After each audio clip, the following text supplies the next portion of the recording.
Hello, my name is Commander Chris O'Neill. First and foremost, we're all grieving for the families and friends who lost loved ones today, those injured, and everyone impacted by this horrific, senseless, random act of violence. I served as the incident commander on scene. I was present at approximately 10:14 when this started.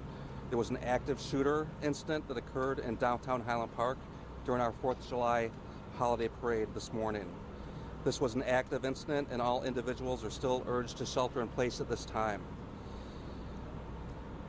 Highland Park Police and numerous federal, state, and local law enforcement agencies are searching for the suspect. The suspect is currently described as a male white, approximately 18 to 20 years old, with longer black hair, a small build, and wearing a white or blue t-shirt. A firearm has been recovered from the scene. We have secured the perimeter around downtown Highland Park and are continuing our searches. At this time, 24 people have been transported to Highland Park Hospital. 6 are confirmed deceased. Anyone with video, photos, or other evidence are urged to contact Highland Park Police Public Safety Dispatch at 847-432-7730. We will provide a tip line. This information will be in short order. Thank you.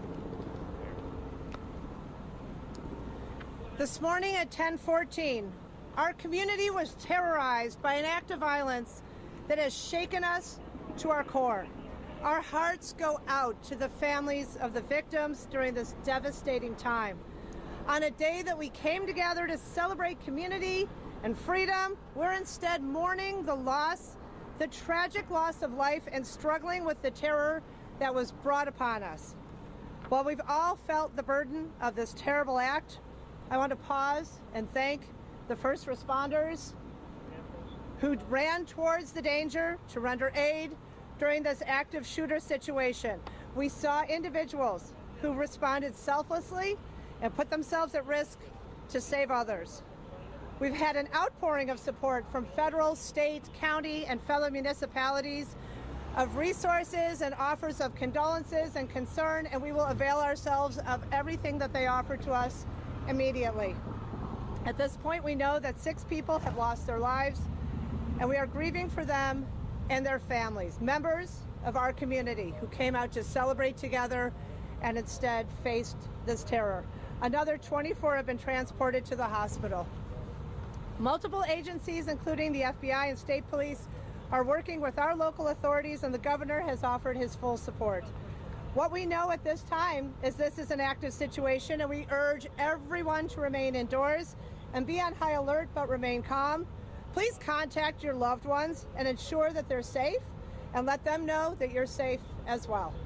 This situation, as you know, is evolving rapidly, and we will continue to update you as we gain information and stabilize the situation. Thank you. So from a scene management perspective, at this point, it is still a very active scene. Highland Park Police Department is leading this investigation, as well as the apprehension efforts into the offender involved here. As the mayor said, as the commander said, we're asking everybody to stay indoors, stay vigilant right now. This person is not identified. By all means, at this point, this appears to be completely random. So with that, there have been questions that have been coming in. Are events safe tonight? That's up to each individual community to assess on their own, make that determination. But no, this person is not yet in custody. We have hundreds of police officers out here, as the mayor said, from the FBI, the state police, other federal agencies. We have SWAT teams that are going door to door as well. Anybody with any video surveillance is strongly encouraged to contact the Highland Park Police Department so we can take a look at that and it can be useful in our investigation.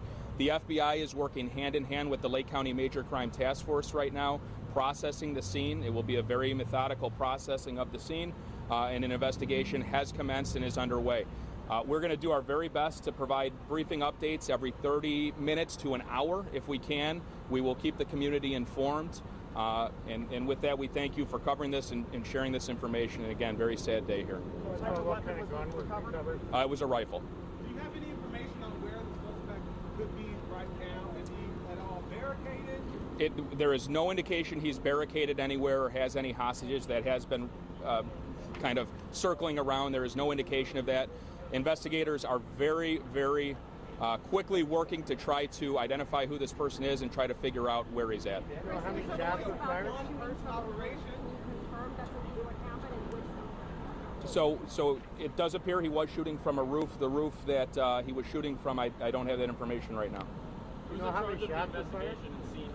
So right now there's multiple agencies. Highland Park Police is leading the initial incident response. The Lake County Major Crime Task Force is working directly with the FBI on forwarding the investigation. Of course, working with Highland Park Police detectives. They're very involved and they will be point throughout all of this. Any idea how many Cover a shots? high-capacity magazine along with... Not information I can release just yet. Do you have any evidence he had more than one weapon on him? Not information I can release just yet. But we would still consider him to be armed and dangerous. Are you confident it's only one shooter? At this time, that's the information we have, that it was one shooter. Any idea how many shots he fired? We're still working on that. Where was the gun We'll take dropped? 2 more questions. Yes, sir? Where was the gun dropped? On the roof and then he fled? We're not going to go into the specifics of where the gun was recovered, but a firearm, a rifle was recovered. Do you know What's the ages? The ages of those who passed away? We will have more information on that. We're working with the Lake County Coroner's Office. They too are very involved in this investigation, and we will be releasing that as soon as we can. Thanks. We'll be back. Okay. To be clear, though, it's 6 dead and then 25. We have six. outside. We have 6 confirmed deceased, and we have approximately 2 dozen that are seriously injured. Okay. Thank you.